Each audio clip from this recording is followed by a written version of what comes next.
Hello everyone, I welcome you all to my channel mechanical major. Friends, आज हमारे बीच मौजूद हैं एक और बड़े टैलेंटेड स्टार हमारे चैनल के, हमारे टेलीग्राम ग्रुप के मिस्टर राज शर्मा जी, जिन्होंने एसएससी जेई एग्ज़ाम 2018 का क्रैक किया है। अभी यूपीपीएससी एईए का एग्ज़ाम इन्होंने क्रैक किया है, जो भी लेटेस्ट में हुआ है। यूपीपीएससी में इनका रैंक 43 आया है, बहुत बड़ी बात है। सिविल इंजीनियरिंग के स्टूडेंट हैं और आज हमारे बीच मौजूद हैं अपने एक्सपीरियंस शेयर करने के लिए। तो Raj, first of all very congratulations. Thank you sir, thank you. कैसा फील कर रहे हो, दो एग्जाम क्रैक किए इस साल? सर अच्छा लगता है, मतलब जब आप मेहनत करते हैं और फिर आपको मतलब उसका मतलब फल मिल जाता है। क्योंकि जब हम मेहनत कर रहे होते हैं, जब हमें पता नहीं होता क्या होने जा रहा है उस वक्त, मतलब सारे फेज होते हैं लाइफ के, सारी चीजें। लेकिन वो सारी चीजें फिर जब सिलेक्शन होता है आपका, तो फिर ठीक लगता है कि हाँ भाई, हमारा जो हमने मेहनत की वो पे हो गई है। तो अच्छा लगता है सर। चलिए, सबसे पहले राज प्लीज सभी व्यूअर्स को अपना एक छोटा सा इंट्रोडक्शन दे दीजिए, बेसिक आपके आपके बारे में जस्ट इंट्रो। जी सर, मेरा नाम राज शर्मा है और मैंने एसएससी जेई 2018 में एमईएस डिपार्टमेंट अलॉट हुआ था मुझे। और मेरा सर ग्रेजुएशन अलीगढ़ मुस्लिम यूनिवर्सिटी से हुआ है, अलीगढ़ से ही मैं बिलोंग करता हूँ। और एसएससी जेई 2018 का जब मैं मेंस देने गया था दिसंबर में, तो उसी वक्त जैसे मेंस दे के आए तो 10 या 15 दिन के बाद नोटिफिकेशन आ गया था यूपीएई का। और हमें पता था, हमारा मतलब सर पता चल जाता है अगर आप पेपर करके निकल रहे हैं बाहर, तो कि सिलेक्शन होना है या नहीं होना है, किसी भी स्टूडेंट को पता लग जाता है। तो हमें समझ में आ गया था कि हमारा एमईएस में हो, मतलब एसएससी जेई में हो जाएगा। तो फिर भी हमने एक घर वालों से डिस्कस किया कि यूपीएई में वैकेंसी आई, क्या करना चाहिए। तो उन्होंने कहा कि देखो, अगर मतलब है, एनर्जी है आपके साथ तो करिए। तो सर फिर हमने सोच के हमने डिसीजन लिया कि चलिए इसको करते हैं। तो सर मैंने स्टार्ट किया यूपीएई के लिए। और हमें उसकी जो पहली डेट आई थी वो आई थी सर जून में, मतलब कि 6 या 7 महीने, 6 महीने बाद। लेकिन सर क्या हुआ कि लॉक ये कोरोना वायरस की वजह से लॉकडाउन, मतलब डेट बढ़ी, फिर लॉकडाउन लगा, तो ये टोटल मिला के 2 साल इसमें लगे हैं फाइनली। तो एक तो 2019 का पूरा, फिर 2020 में एंड में जाके पेपर हुआ है दिसंबर में। तो सर लॉकडाउन के दौरान सर काफी अप डाउन आए। कई बार पेपर, मतलब मेरे ख्याल से 4 बार पेपर आगे बढ़ा है। तो वो हमें कई बार तो ऐसे में ही मन किया था कि छोड़ देते हैं तैयारी, पेपर होना है नहीं होना है। बट सर मेन चीज यही है कि वो कहते हैं सर कि आप लगे रहिए, नेक्स्ट चीज आपकी, नेक्स्ट जो लाइफ का चैप्टर होता है वो सक्सेस का होता है, अगर आप लगे हुए हैं तो यही सोच के सर हम करते रहे तैयारी, और फाइनली हमने पेपर दिया। और उसके बाद इंटरव्यू था और फाइनली रिजल्ट आया अभी सर। तो एजुकेशन डिपार्टमेंट में अलॉट हुआ है इसमें। बहुत बहुत अच्छी बात है, आपने इतना डिटेल में सभी चीज़ों को बताया कैसी का कंडीशन थी। एक एक करके आएंगे राज, बेसिक्स के चलते हैं कि सबसे पहले फोकस करेंगे एसएससी जेई का, तो आपने ऑलरेडी बताया है। यूपीपीएससी मेन, जी इसमें बहुत लोग, बहुत कैंडिडेट्स होते हैं, बहुत से लोगों की मेरे पास क्वेरी आती है कि सर इसके बारे में कोई डिटेल हो, कोई कैंडिडेट हो उनके बारे में बताएगा। आप सिलेक्टेड हैं, आपसे स्टार्ट करेंगे कि सबसे पहले पैटर्न के बारे में बताइए। सिर्फ पैटर्न ही बताइएगा, फिर आगे हम आएंगे रिगार्डिंग योर पेपर कैसा था एंड देन इंटरव्यू। जी। पेपर के बारे में सबसे पहले बता दीजिए आप, पैटर्न के बारे तो में। यूपीएई में अभी सर चेंज हो गया है पैटर्न। अब तो सिंपल आपके 2 पेपर होंगे, ठीक है, ऑब्जेक्टिव टाइप पेपर होंगे, पेपर 1 और पेपर 2। और उसके बाद आपका इंटरव्यू लिया जाएगा, और जैसे इंटरव्यू होता है तो आपकी रैंक मेरिट के हिसाब से आपको डिपार्टमेंट अलॉट कर दिया जाता है। तो ये सिंपल सा है इसका, मतलब पहले कन्वेंशनल पेपर होता था, वो अब नहीं है इस हिसाब से। क्वेश्चंस कितने रहते हैं, जैसे आप पेपर 1 पेपर 2 बता रहे हैं, वो भी थोड़ा बता दीजिए। सर हर पेपर में ऑब्जेक्टिव में, जैसे आपका पेपर 1 है तो 100 क्वेश्चन सिविल से रहेंगे। और आपके 70, मतलब आपके जो 71 क्वेश्चन की जो वेटेज है वो 3 नंबर का रहता है सर। और इसमें हिंदी, पहले पेपर में जीएस आती है, दूसरे में हिंदी आती है। और हिंदी और जीएस के 25-25 क्वेश्चन एक्स्ट्रा होते हैं, तो टोटल मिला के 125 क्वेश्चन हो जाते हैं। तो ये सर इसका पैटर्न है। तो आपको ये अटेम्प्ट करना है 2.5 यानी कि 2.5 घंटे में। तो 2.5 घंटे में आपको एक पेपर अटेम्प्ट करना होता ऑलमोस्ट है। हम हो ये जाता मान है के सर अगर चलें कि प्रैक्टिस कीजिए। 125 क्वेश्चन और 150 मिनट का टाइम हमको मिल रहा है, तो आपको लगता है जी जी। सफिशिएंट है उतना टाइम पेपर बनाने के लिए? सर बहुत ज्यादा सफिशिएंट है। और सर मैं आपको एक बात बताऊं, एक जो बेसिक चीज है ना सर, आपकी प्रैक्टिस होती है।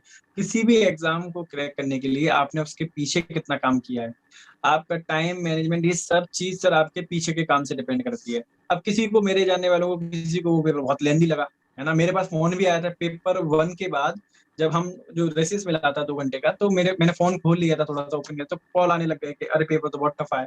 लेकिन ऐसा कुछ नहीं था, पेपर मुझे लगा नहीं था, क्योंकि उन्होंने शायद प्रैक्टिस नहीं करी थी। हमने गए थे, हम टेस्ट सीरीज वगैरह, हमने 32 टेस्ट दिए थे।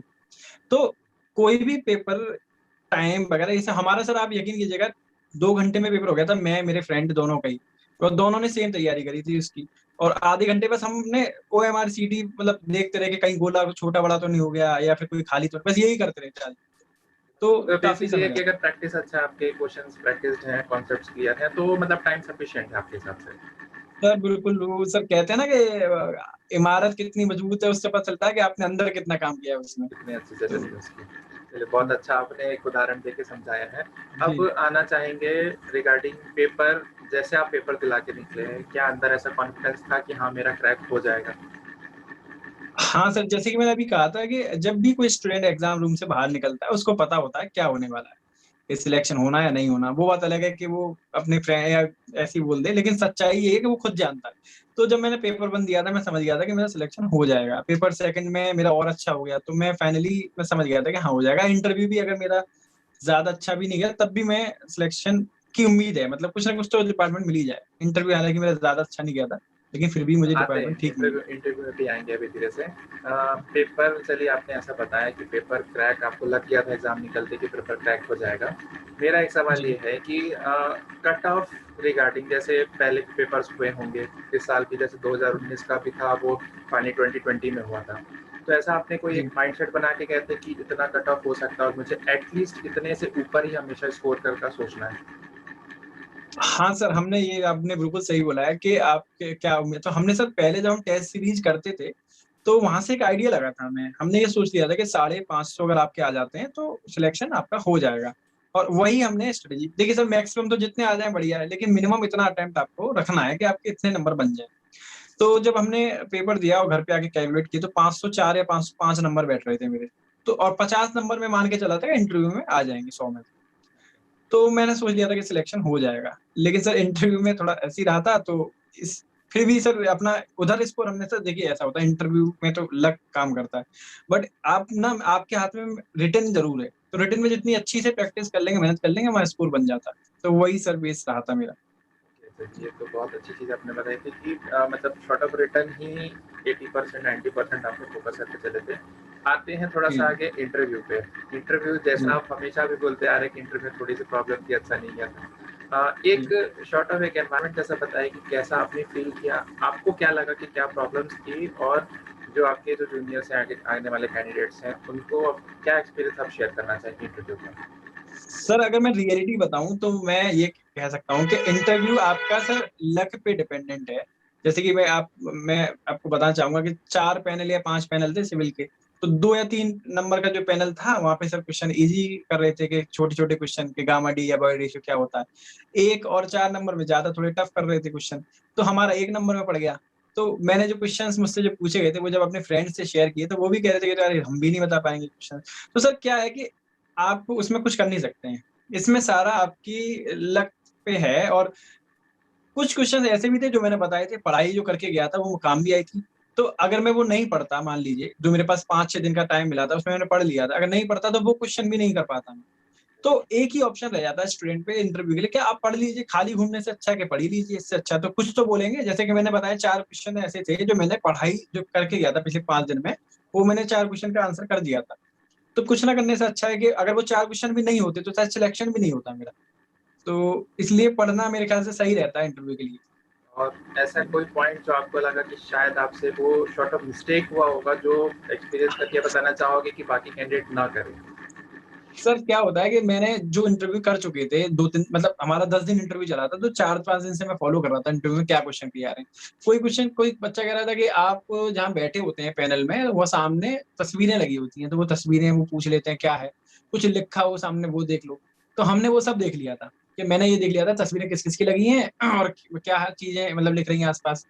लेकिन सर मुझसे हो गया बिल्कुल उल्टा, क्योंकि एक आपके हाथ में कार्ड दिया जाता है जब आप इंटरव्यू के मतलब रूम में जाते हैं। तो वो कार्ड मुझे 10 सेकंड पहले ही मिला था। वो एक कहते हैं ना, कैसे लक था कि आप, नहीं तो बच्चे 1-1 घंटे भी बैठते हैं इंटरव्यू में रूम में जाने से पहले वो कार्ड लेके, लेकिन मेरा सुबह मतलब जल्दी हो गया। तो मुझे जैसे ही अंदर गया तो उन्होंने वो कार्ड मुझसे लेके पूछा कि आपका कोड क्या लिखा है कार्ड पे, और वो सर मैं नहीं देख पाया, तो वो नेगेटिव चीज रही एक। तो मैं बस यही कहूंगा कि आप वो तस्वीरें के साथ साथ वो कार्ड का नंबर भी आप देख लें कि क्या है आपके हाथ में, क्या कार्ड है और क्या चीज है। वो कुछ भी पूछ लेते हैं सर, कुछ भी चीज। तो ये ऑन एन मुझसे गलती हो गई थी। नहीं, कोई बात नहीं, गलती नहीं, सिलेक्शन है तभी इसको सबको पॉजिटिव वे पे सोच के चलते जी हैं। ऑन एन एवरेज बताइए, इंटरव्यू जैसे चलते हैं, आपने भी देखा होगा, जैसे आप बोल रहे हैं 4 से 5 दिन आप फॉलोअप कर रहे थे, तो अप्रॉक्स ऑन एन एवरेज कितना टाइम चलता है अगर इंटरव्यूज के बारे में, स्पेशली इंटरव्यू के बारे में देखा जाए तो? तो यूपीए की खासियत है कि वो 8 मिनट से और 15 मिनट तक का इंटरव्यू लेते हैं वो। और एक चीज मैं सर कहना चाहूंगा इसमें कि शुरू में जो इंटरव्यू होते हैं वो आसान रहते हैं मेरे हिसाब से, और जो एंड में क्या होता है ना, क्वेश्चंस वो कुछ भी पूछते हैं, फिर क्वेश्चंस का बैंक बन जाता है उनके पास। स्टार्टिंग में क्वेश्चंस कम होते हैं। अच्छा, इसीलिए मैं कह रहा हूँ जिनका एंड में पड़ता है वो उसको टाइम भी तो मिलता है 10-12 दिन का, तो वो बहुत पढ़ाई करे उसमें और अच्छे से इंटरव्यू देने की कोशिश करे। कोशिश कर सकते हैं सर, बाकी तो के हाथ में है या क्या है। तो बस ये है कि अपने अच्छे से वेल ड्रेस होके जाएं, सही से बैठे उनके सामने, मतलब अपनी तरफ से कमी ना हो, बाकी तो गॉड जी हैं, वो देख लेंगे। चलिए, जी बहुत अच्छी बात बोला आपने कि हमारा जो भी है, हमारे जो कर्म है हम वो करते हैं, बाकी लेट द गॉड डिसाइड्स कि क्या होना है क्या नहीं होना है, एंड लेट द जी जी पीएससी जी कमीशन डिसाइड उनको फाइनल में रिक्रूट जी करना है कि नहीं करना है। जी सर। एक बहुत अच्छी चीज़ें आपने शेयर की, मुझे भी बहुत कुछ सीखने को मिल रहा है आपसे। एक चीज़ मैं सिर्फ पूछना चाहूँगा भी, थोड़ा सा और हम इंटरव्यू कंटिन्यू करेंगे। फाइनली जी अगर आप अपने प्रिपरेशन को देखते हैं, बहुत सारे लोगों का क्वेश्चन आता है, जो क्वेश्चंस आते हैं वो बेसिकली वही क्वेश्चंस मैं आपसे रेज़ कर रहा हूँ सो दैट आप उन चीज़ों को क्लियर करो। अगर स्पेशली अगर जी कोई पूछे आपसे कि अगर मैं एवरेज स्टूडेंट हूँ और मुझे यूपीपीएससी एई की प्रिपरेशन करनी है, तो जी कितना टाइम लग सकता है? सर, ये बहुत हाईलाइटेड क्वेश्चन है और इसका मैं आपको बहुत ऐसा आंसर देने वाला हूँ कि सर जो मैंने फील किया है, मैंने ऐसा पूछा नहीं किसी से, बट मैंने जो फील किया है सर, कोई भी एग्जाम हो सिविल का खास तौर से, सर यूपीआई के लिए स्पेसिफिकली आपके 6 महीने बहुत ज्यादा हैं, मतलब बहुत ज्यादा इनफ है। क्योंकि हमने जब हमारा जून में एग्जाम उन्होंने बोला था कि जून जून में होगा, तो हमारी तैयारी पूरी थी जून में ही। वो तो 1.5 साल खिंच गया लॉकडाउन और कोरोना की वजह से, अदरवाइज हम तैयार तो उस वक्त भी थे। तो एक एक सर मैं जो स्टूडेंट्स हैं उनके लिए एक चीज बताना चाह रहा हूँ, वो जरा फॉलो कर लें तो काम हो जाएगा। सर क्या होता है, रिवीजन करिए पहले अपने सारे नोट्स को, ठीक है, विद क्वेश्चंस के साथ। 40-45 क्वेश्चन आप कर लीजिए हर सब्जेक्ट के। उसके बाद आपको मान लीजिए 1 महीना लग गया पूरा सिविल रिवाइज करने में। 1 महीने के बाद देखिए 6 महीने ऐसे लगेंगे। 1 महीने के बाद दूसरे महीने में आपके लगेंगे 20 दिन, दूसरी साइकिल। ये एक साइकिल हो गई, दूसरी साइकिल होगी 20 दिन की, ठीक है। तीसरी साइकिल होगी 15 दिन की, चौथी आपके 12 या 10 दिन की होनी चाहिए। 5-6 साइकिल आप अगर कर चुके हैं तो सर कोई भी आपका सिलेक्शन रोकने नहीं वाला। विद इसके साथ दो चीज ऐड करनी है। दो चीज क्या ऐड करनी है कि आपकी ऑब्जेक्टिव क्वेश्चन चाहे तो ईएससी प्रीवियस लगा लिए, चाहे कहीं और से यूपीएई के बहुत सारे क्वेश्चन हैं। साथ के साथ ये तो हो गया ये वाला पार्ट, साथ के साथ टेस्ट सीरीज बहुत इंपॉर्टेंट हो गई है, क्योंकि आपने तैयारी तो कर ली, लेकिन उसकी परीक्षा कौन लेगा कि आप कितने माहिर हैं तैयारी में, तो वो लेता है टेस्ट सीरीज वाला। तो वो टेस्ट सीरीज आपको शार्प करता है, एकदम कहते हैं ना शार्प कर देगा आपको। तो शार्प करता है, और अगर ये चीजें 6 महीने के अंदर कर ली आपने, आप एग्जाम कोई भी बैठ जाइए सर, वो सिलेक्ट होना ही है। मैंने सर इसके साथ साथ और भी पहले एग्जाम मैंने कई क्रैक किए हैं, यूपीपीसीएल जेई है, यूपीआईएल है, या कोई और। तो ये सारे एग्जाम जब आपका निकलना होता है निकले चले जाते हैं एग्जाम, फिर रुकते नहीं है। तो सब में एक ही प्रोसेस मैंने पॉइंट आउट किया। साइकिल रिवीजन, पहले आपने पढ़ाई की, फिर रिवीजन की साइकिल 4 या 5, उसके बाद क्वेश्चंस, और क्वेश्चन के साथ ही टेस्ट सीरीज।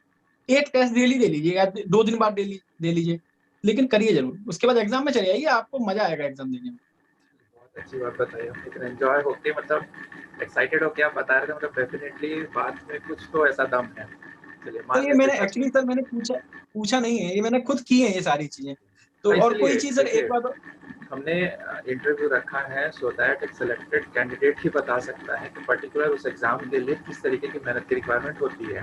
तो जिस तरीके से जी आप जी बता रहे हो मुझे बहुत अच्छा लग रहा है कि एटलीस्ट जो कैंडिडेट हमारी इंटरव्यू को देखेंगे, सुनेंगे, उनके लिए बहुत अच्छी जी चीज़ होने वाली है अगर वैसा एग्ज़ाम क्रैक करने का सोच रहे हैं तो।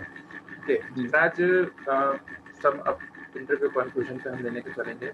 सिर्फ मैं ये बोलूँगा, एक ब्रीफ में आपके जूनियर्स को, आप कैंडिडेट्स को ये समझाइए कि अगर आपको कोई एग्ज़ाम क्रैक करना है, तो right starting from family conditions, पढ़ाई, मॉक टेस्ट, इंटरव्यू, किस तरीके से आपको मेंटली और फिजिकली स्ट्रांग बनना है, उस पे थोड़ा-सा फोकस कर लीजिए आप। सर, ये तो एक मैं बस एक ही बात कहना चाहूंगा, एग्जाम की जो प्रिपरेशन है ना, ये एक एक एक हो- एक कैसे एक एक साइकिल की तरह है।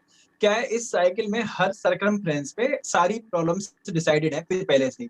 अब वो प्रॉब्लम्स कुछ भी हो सकती है आपकी, किसी से मतलब फैमिली प्रॉब्लम हो गई, मान लीजिए फैमिली में कोई डिस्प्यूट हो गया, या फैमिली वाले कहते हैं ना कई बार कि यार कब सिलेक्शन होगा तुम्हारा, उनका सिलेक्शन हो गया और तुम्हारे दोस्त का तुम्हारा नहीं हो रहा है, तो ये चीज हो गई। कभी कभी फाइनेंशियल, कभी कभार नहीं सर, बहुत बार फाइनेंशियल प्रॉब्लम भी होती है, ठीक है। और कई बार किसी फ्रेंड से कोई डिस्प्यूट हो गया, तो ये क्या सारी चीजें पढ़ाई को इफेक्ट करती हैं।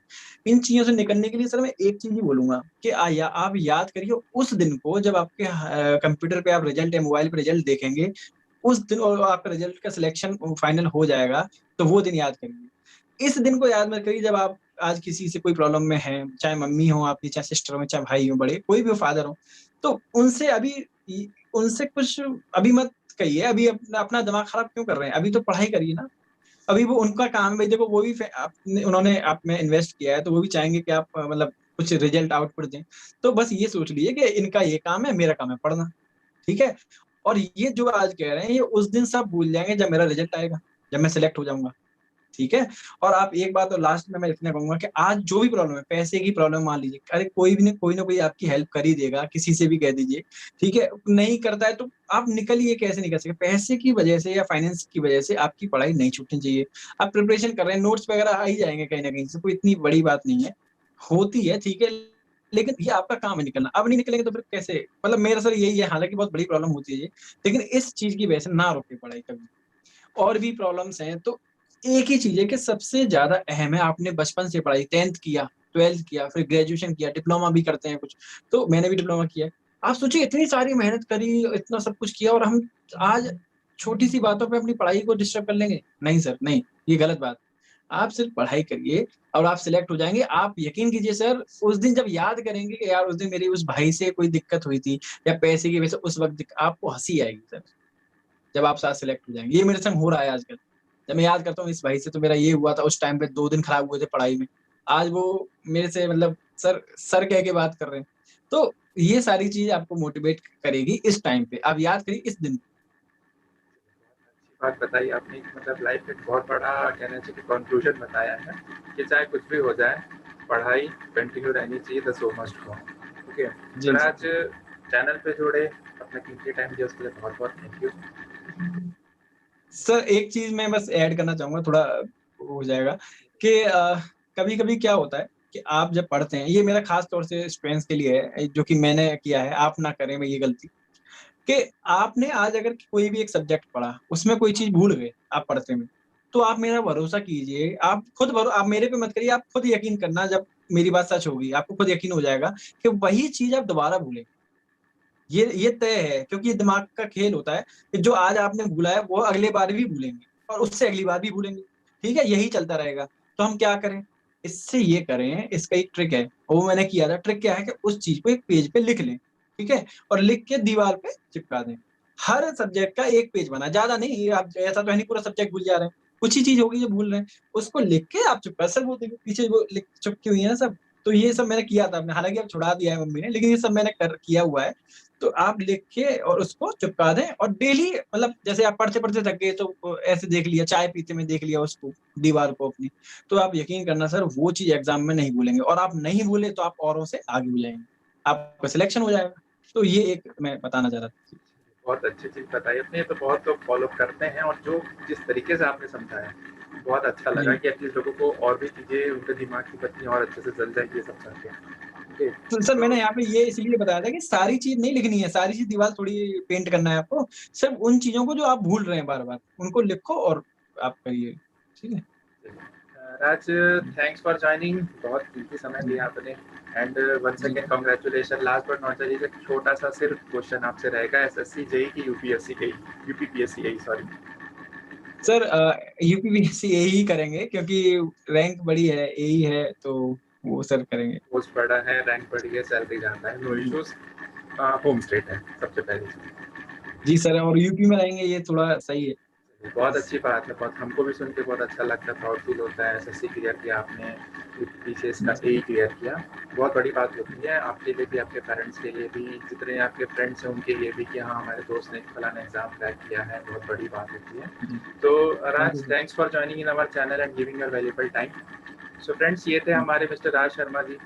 आपने देखा कितने अच्छी बातें और कितने वैल्यूएबल पॉइंट्स इन्होंने शेयर किए हैं, जो इनको फेस किया इन्होंने, जो प्रॉब्लम्स फेस की, कैसे उसको ओवरकम किया, कैसे चीज़ों को रिवाइज़ किया, कॉन्सेप्ट्स को रिवाइज़ किया और आज फाइनली इंडिया के 2 बड़े एग्ज़ाम्स, कहना चाहिए UPSC is just equivalent to all over India का एक एग्ज़ाम के जैसे ही हो जाते हैं, उसमें कैंडिडेट्स उतने नहीं होते हैं। 2 एग्ज़ाम इन्होंने बड़े-बड़े क्रैक किए हैं और आज सेलेक्टेड होके इतनी खुशी के साथ हमारे साथ बैठे हुए हैं। ओके, सो अगर आप भी क्रैक करना चाहते हैं तो इनकी बातों को, इस इंटरव्यू को थोड़ा अच्छे से, थोड़ा इम्पोर्टेंस होके देखिएगा, सीखिएगा इनसे इन्होंने जो गलतियाँ की हैं, क्या अच्छी चीज़ें थी, क्या गलतियाँ जिसको आपको नहीं दोहराना है।